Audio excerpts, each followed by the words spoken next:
sheet pan pizza. Now here's something that I used to make for family meal all the time at all the restaurants I worked at, and I've been getting a lot of requests. So let's just jump on right into this one. What are you doing?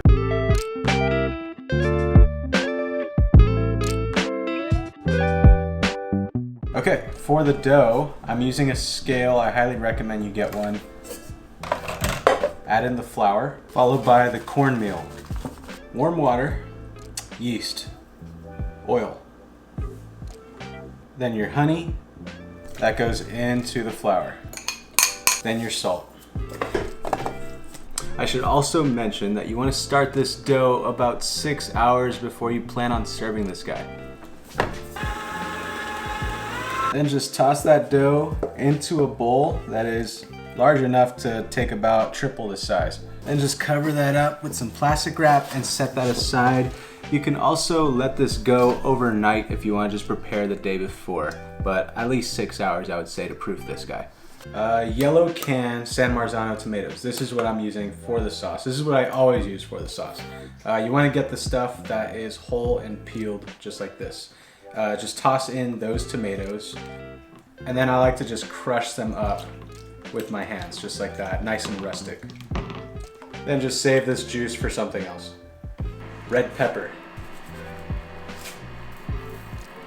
Powdered garlic, you can use fresh, but this is good too. Mediterranean oregano. Pour some of that onto one hand, and then rub your hands together to grind it up. Vinegar. Extra virgin olive oil. Black pepper. Then just simmer this guy until it tightens up to the consistency that we want here. Okay, so this, as you can see, is a sheet tray from an actual restaurant. That's why it looks like this. Sheet tray, extra virgin olive oil, good amount. Rub that around with your hands. This is what the dough should look like about 6 hours later. So, see, sheet tray is well oiled now. I've got some cornmeal, salt, and sugar mix. Sprinkle that generously. Why? What? Oh.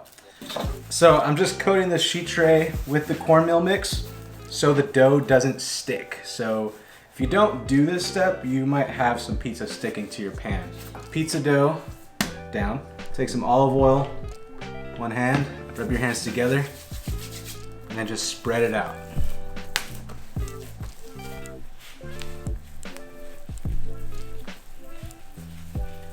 Okay, now all there's left to do is dress it up. So sauce down first.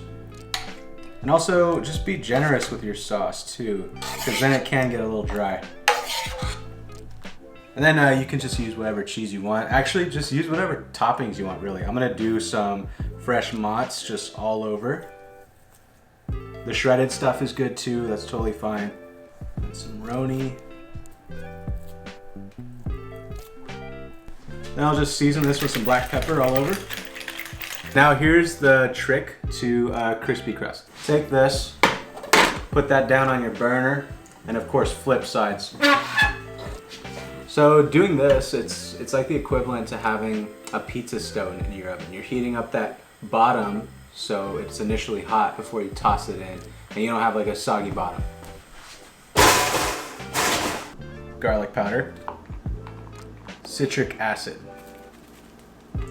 then of course my flaky salt. There we have sour garlic flaky salt. This is what I'm gonna put on the crust of the pizza. This is a really great finisher. Now I'm just buttering the crust. Then the sour garlic salt will go all over that. Then finish it with some of my pickled peppers. Also, I should say use a beater knife that you don't really care about. Yeah. Why? You don't want to f up your actual knives. Family style sheet pan pizza. There it is. You can finish this off with some gold flaky salt as well. That's always good. And there we go. Yeah, solid. Really good, guys. This is one of my favorite family style meals to make. Try it out, it's super simple. Let me know what you think. Comment, subscribe, and I'll see you in the next one.